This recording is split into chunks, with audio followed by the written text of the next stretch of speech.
Quando a gente faz um plano nutricional, né, para uma lavoura de conilon, de arábica, enfim, qualquer lavoura que seja, a gente não tem que só calcular aquilo que a planta vai exportar para formar grão. O seu Luiz vai colher agora, né, nos próximos meses, mas a gente já tem uma planta preparada para o próximo ano, para dar uma produção próxima ou até maior, né, seu Luiz? Faz o que a gente chama de demanda nutricional. É aquilo que a planta extrai e acumula nos seus tecidos, ou seja, nas raízes, nos caules, nas folhas, e aquilo que ela exporta para formar os grãos. Então a soma dessas duas quantidades dá para a gente a demanda nutricional de uma planta.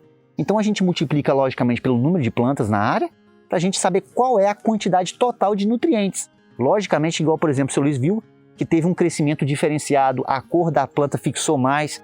Isso é devido ao quê? O balanço nitrato-amônio, que normalmente o produtor ele esquece disso, ele trabalha ou só com amônio ou só com nitrato. E a gente sabe que deve existir um balanço nitrato-amônio, que é o que o seu Luiz viu em questão de copa. Então hoje, seu Luiz, eu acho que o grande trunfo para a gente deixar a planta com um nível de energia bom é o balanço nutricional e a relação nitrato-amônio. Eu sempre falo para o produtor, não adianta só usar ureia. A ureia é um excelente fertilizante? É um excelente fertilizante, mas o nitrato também tem seu papel. Então a gente faz esse balanço, por isso que eu falei, seu Luiz, até determinado ponto a gente vai usar esse fertilizante, depois é só esse, né? E você viu como que muda as relações cada mês. Porque muita gente, seu Luiz, fala pra gente, mas isso é só para a região baixa, aonde chove menos, aonde vocês têm fertigação toda semana. Não, para a região alta também funciona. Interessante que nós estamos aqui em torno de 700 metros de altitude, que o que é feito na região baixa é de uma forma, digamos, é uma receita. É uma receita. E o que nós fazemos aqui tem uma outra receita, mas elas se conversam.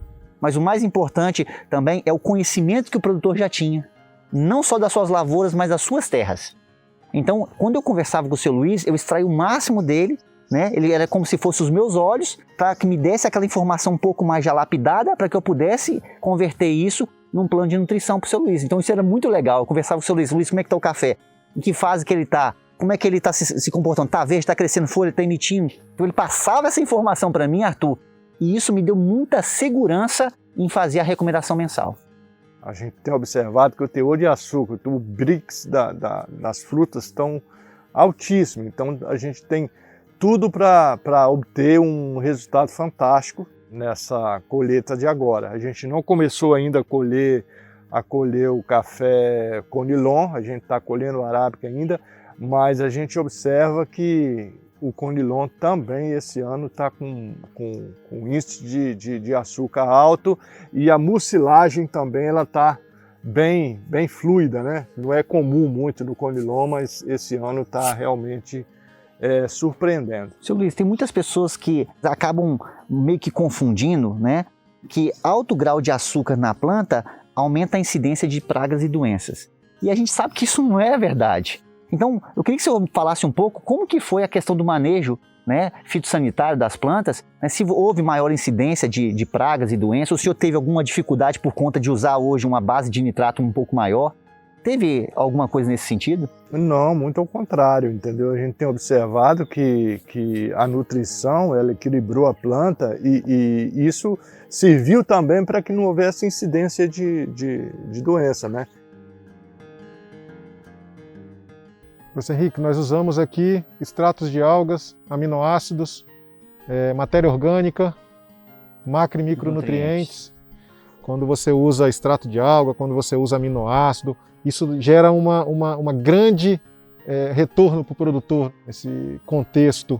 O que a gente faz hoje é unir o que tem de tecnologia para diminuir, mitigar o estresse que existe natural no campo, né, nas lavouras, com a nutrição equilibrada para, vamos dizer assim, levar até a planta, né, o melhor desempenho genético dela, ou seja, elevar o que a gente já tem natural na planta, né, conseguir alcançar o máximo dela. Por exemplo, a gente muito fala do potencial genético produtivo de uma planta.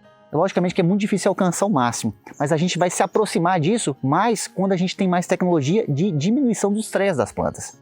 Então, por exemplo, o seu Luiz, ele falou que esse ano foi um ano muito bom em relação à parte ambiental. Então isso é um ganho para nós também.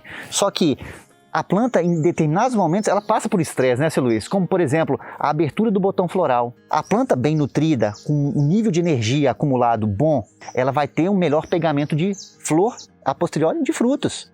Então, veja bem, o que nós fizemos aqui? Nós utilizamos as tecnologias, né, de bioestimulação com aminoácidos, extrato de algas e micronutrientes, né, foliar, por exemplo, né, seu Luiz, antes e após a florada. Lembrando também, professor Henrique, que quando começou o trabalho, a florada já tinha acontecido. Bem lembrado, né? Parte dela, né? Então, quer dizer, esse ano vai ser diferente. Esse ano a florada vai acontecer, a planta vai estar já preparada para essa florada, inclusive a energia acumulada para que se dê... Exatamente. A gente sabe, já foi comprovado que quanto mais carboidratos a planta acumula, melhor é o pegamento de florada. Porque ela usa a maior parte da energia para abrir as flores e o pegamento floral, né, dessa reserva. Não é verdade, seu Luiz? Quanto mais depauperada a planta passar pelo processo de colheita, pior vai ser, né, o pegamento de flor. Muita gente acha que o estresse que deve se dar na planta deve ser um estresse nutricional, e não é verdadeiro.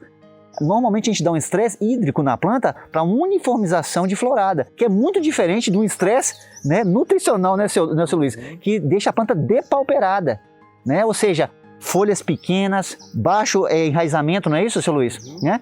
A gente vê pequena emissão de folhas, ou seja, a planta sai sem copa, né? Então ela não tem reserva, ainda a gente tem que fazer a poda, né?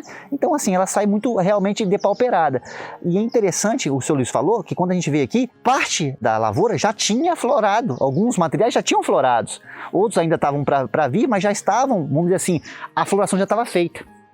Então o que a gente tentou fazer? A gente tentou dar o máximo de energia para essa planta, né, com os bioestimulantes e com a nutrição equilibrada.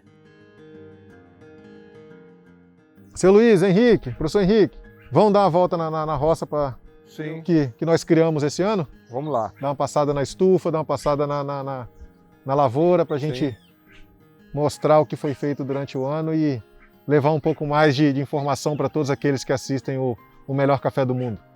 Isso aí, vamos lá.